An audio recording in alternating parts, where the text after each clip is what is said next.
Hello po, ako po si Mary Ann. Ako po ang isa sa mga direktor ng Ginoo at Ginang Filipino Heritage 2025.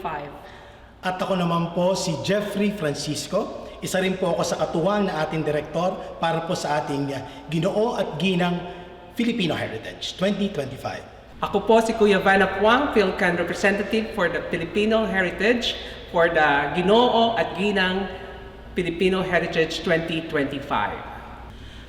Ang ating pong pageant ay binubuo ng mga kandidata at mga kandidato mula po sa Ilocano at NCR, Cabalen at Calabarzon, Bisdak at Oragon. So ang beauty pageant po natin ay magkakaroon sila ng isang malaking production at i-introduce nila ang kanilang mga sarili at ang region na kanilang nire-represent.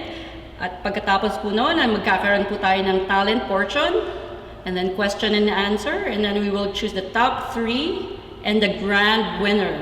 Abangan nyo po ang pagpapakilala ng mga ating kandidato sa Ginoo at kandidata na Ginoo at Ginang Filipino Heritage 2025.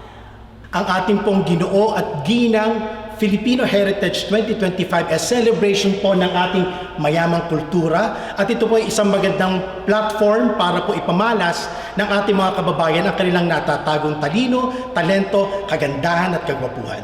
Kaya po abangan, kasi marami po kaming sorpresa na Direk at ni President na iaalay namin para sa inyo. Ito pong 2025 ay isang magandang taon para i-celebrate natin ang mayamang kultura ng Pilipinas. So I'm encouraging everyone to come and watch the pageant on June 7th here at Yellowhead Center. Thank you.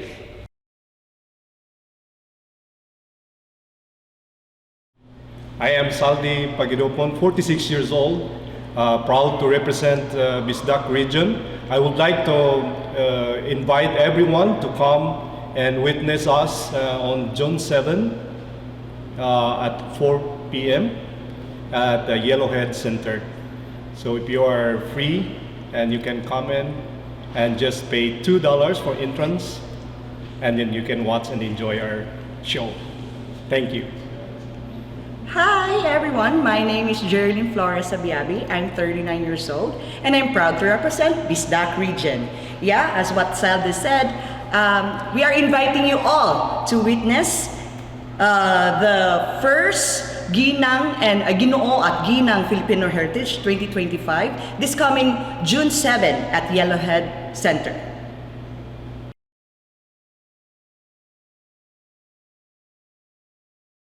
Magandang araw po sa inyong lahat.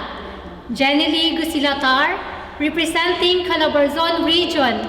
I would like to invite everyone this coming June 7, Ginoo at Ginang Heritage 2025.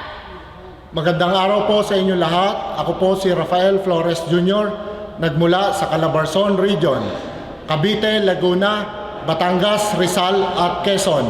Kayo po ay aking iniimbitahan sa darating na June 7 sa Yellowhead Center sa oras ng alas 4 ng hapon.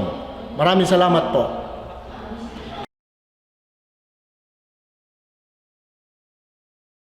Magandang hapon sa inyong lahat. Dante Soltes, 49 years old, from Oragon Region. Iniimbitahan po namin kayong lahat sa darating na June 7 sa ganap na alas 4 ng hapon. Magkita-kita po tayo doon, and maraming salamat.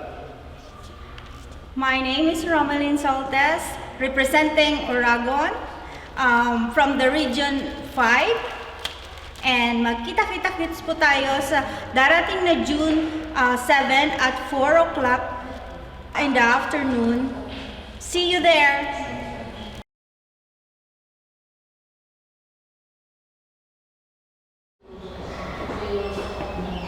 Good day everyone, my name is Paula Gunda. And I'm Jose Gallo, and we represent the National Capital Region. Please support us this June 7th at the Yellowhead Center in Nipwa. See you there!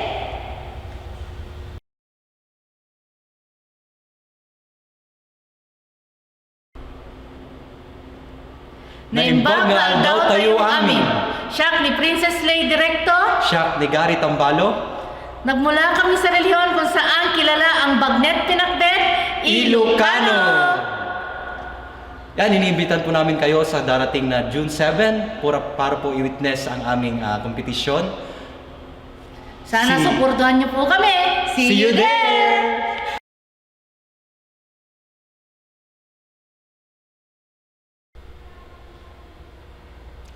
Hi, magandang araw po sa inyong lahat. Ian Christopher Iturralde Maula nga pala at buong pusong pinagmamalaki ang tribo ng Kabalet. Hello everyone, I'm Leslie Gutierrez and proud to represent Kabalen. Nais ko pong sabihin sa inyo na ang Kabalen ay hindi lang po nakilala sa masarap na pagluto. Kami po ay nakilala dahil sa mga ginintoang ngiti at marunong kami makisama sa bawat isa. Yes, I totally agree to that, Ian. And for Kabalen, we also have Hot Air Balloon Festival, Sisig Festival, and Giant Lantern Festival. And we are also the culinary capital of the Philippines. Yes, and muli, nais ko po kayong imbitahan manood ngayong June 7 at saksihan ang mga nagagwapuhan at nagagandahan Ginoo at Gina na magre-representa ng bawat rehiyon dito sa Nipawa. Yes, hope to see you there, guys. This will be the Ginoo and Ginang Filipino Heritage 2025 this coming June 7. See you there! See you there!